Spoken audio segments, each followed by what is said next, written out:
Hey kids, what time is it? It's art time! Let's go to the demo table.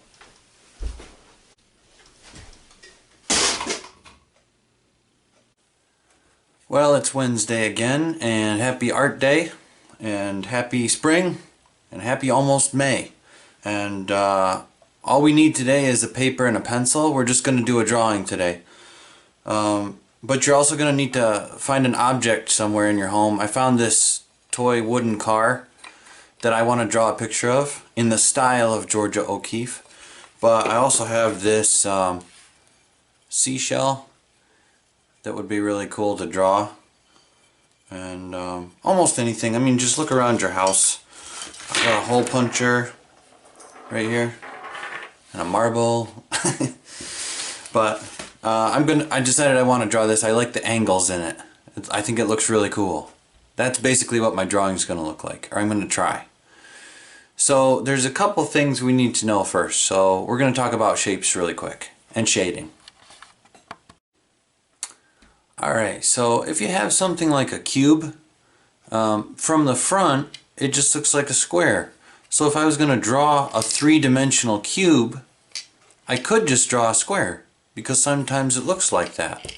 So that's a cube. That's a drawing of a cube. But sometimes when you look at a cube, you see the front of it and you see the side of it, or you see the front of it and the top of it, or the front and the bottom. So you'll see two sides. So you could draw it like that. That's a drawing of a cube too. Sometimes you see three sides. You'd never see more than three sides on a cube. You see the top, the front, and the side. But you can't see, a cube actually has six sides, but you'd never see more than three at one time. But that's just something to think about when you're drawing things. Now, if I have something like a seashell, I don't have to worry about that. I could think of it like this is the front and this is the side. So, I mean, if that helps you at all. Drawing things 3D is kind of tricky. But Georgia O'Keeffe is famous for drawing flowers. So it doesn't have to be something that's geometric like this. I happen to be drawing a geometric object today, but if you want to go outside and pick a flower with somebody's permission, the owner, then you can draw that today. But I picked something that's kind of squarish. You know, it's like got straight lines and edges and angles. So, oh, also shading. We're going to shade today, and it's good to be able to shade lightly, and then as you shade, press down harder with your pencil and get darker. And all that's kind of review, but just do the best you can. Those are just some tips. You know, you might not need to use them today. So I'm going to try to draw this car as best I can. So I'm going to set it down in front of me. It's almost like a still life drawing. But I'm going to draw it way bigger. I'm going to make it fill up the whole picture. So I'm going to look at it real carefully and just do the best I can. And if you have things go right off the edge, that's okay. You're allowed to make it go off the edge of the paper.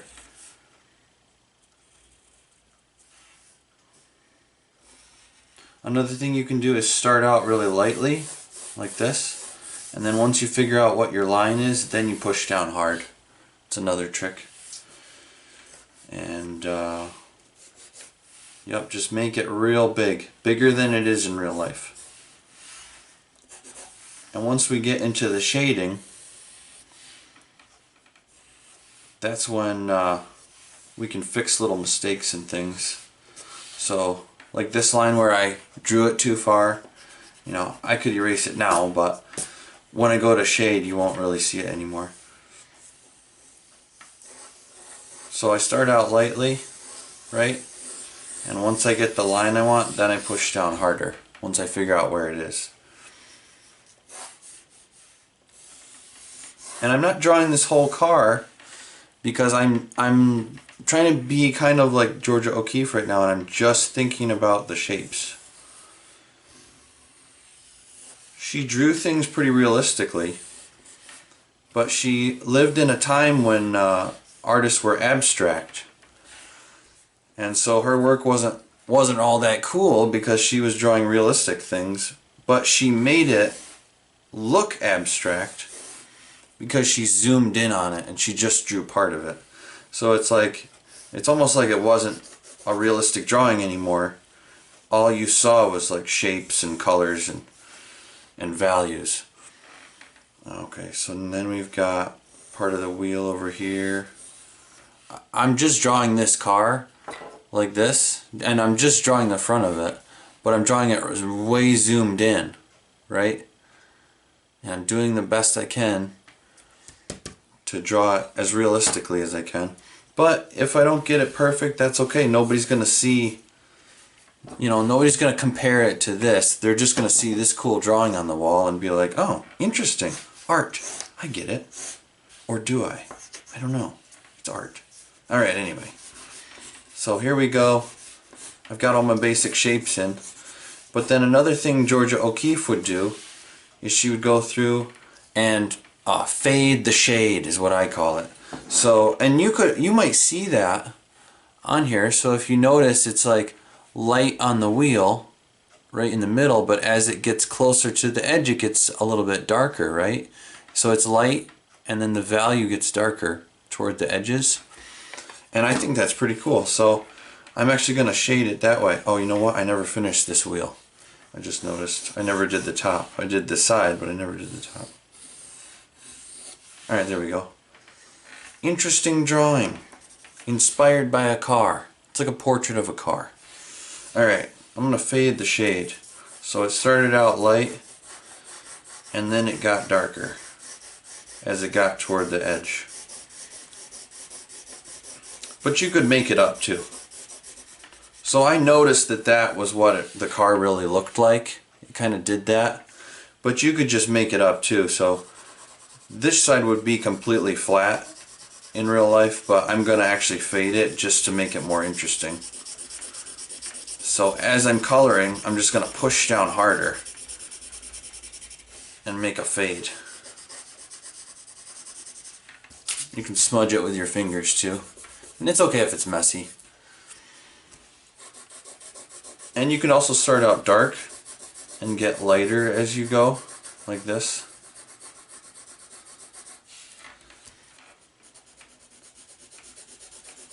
Oh, if you remember from the lesson last week with Art Deco, there's a famous artist named Tamara de Lempicka, and she does this in her artwork a lot too. So both those artists, Georgia O'Keeffe and Tamara de Lempicka, they both have real sharp edges in their shapes, right? Sharp edges. But then inside the space, they fade. So light, dark, and blending. And you can use your finger to smudge too. You don't have to do it everywhere. Like this could just be solid gray. But it's definitely more interesting when you fade it. It looks more 3D. I'm gonna jump ahead here and I'm gonna go through and shade this whole drawing and then I'll come back. Okay, I shaded in my object. I did, if you notice, I shaded the background too. The shading comes from real life, but you're not trying to make it look like real life. That's not the point of this. The point is find something cool around your home that you think is interesting. Draw it as best you can, as big as you can, or just draw part of it. I made this so big I couldn't fit it, the whole thing on. I just drew like that much of this car. It doesn't look exactly like it, but it doesn't matter. And the shading's not like it was in real life either. It's just an excuse to make it look cool. Basically, I made something abstract now. So find an object that you like, draw it real big, add shading just to make it look cool, and work hard, have fun, stay safe. See you next week. Oh, and email me a picture of what you do because I want to see it. The only way I can see it actually if you email me a picture of it. See ya.